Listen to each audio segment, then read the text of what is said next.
Hi, this is Chris Reddick with Chris Reddick Financial Planning. In this blog post, I talk about common mistakes corporate employees make with target date retirement funds. So, if you're in a corporate type of job, you typically have an option of a 401k type of plan. Okay, so the idea behind this is that you can save money either pre-tax or post-tax into a 401k plan. All right. And what happened was, a lot of people get confused when they invest and they see all these options.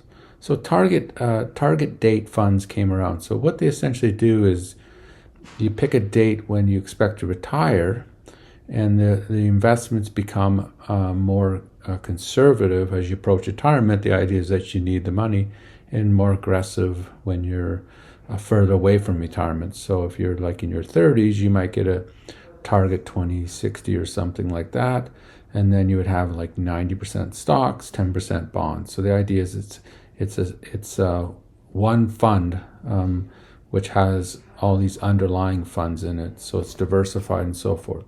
But what I talk about here is three common mistakes that employees make with target date funds. Okay, the biggest one is actually using more than one fund. So you kind of look around, you look at a 2055, 2060, 2030, and you kind of add a whole bunch of them or other mutual funds. Okay, so I generally think this is a mistake. You should just use one target date fund.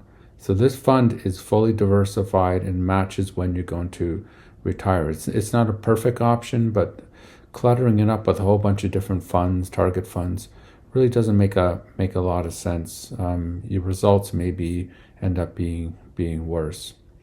Okay, so that's number one. And number two is a lot of investors just set it and forget it. So they start a new job, they invest in a target date fund. A lot of times the software just kind of puts you into it, right? And you just kind of go on your job for like 5-10 years, and you don't even look at it, don't look at the funds or change funds or so forth. Right, that's a mistake. You should always like reevaluate every couple of years, every year, kind of seeing where you are in retirement, and look at other target date funds. Maybe you want to retire younger or so forth. So you shouldn't really set it and forget it. All right, you should reevaluate in the short term.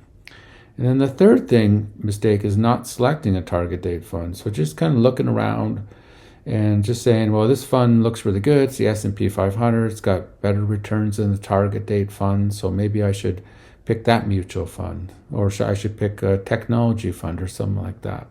Okay, so the only problem with that is the target date fund, as I mentioned, is fully diversified. So it has not just U.S. stocks, it has international, it has bonds and so forth. So it's a portfolio specific designed for when you're going to retire. So that can be a mistake too, is just selecting a whole bunch of different funds that you just look at the performance. I think target date funds are one of these marvels of modern investing, right?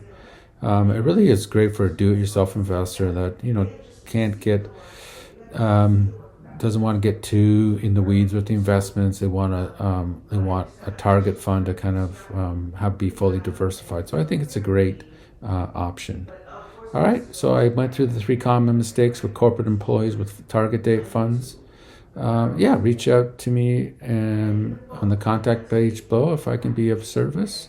Have a great day.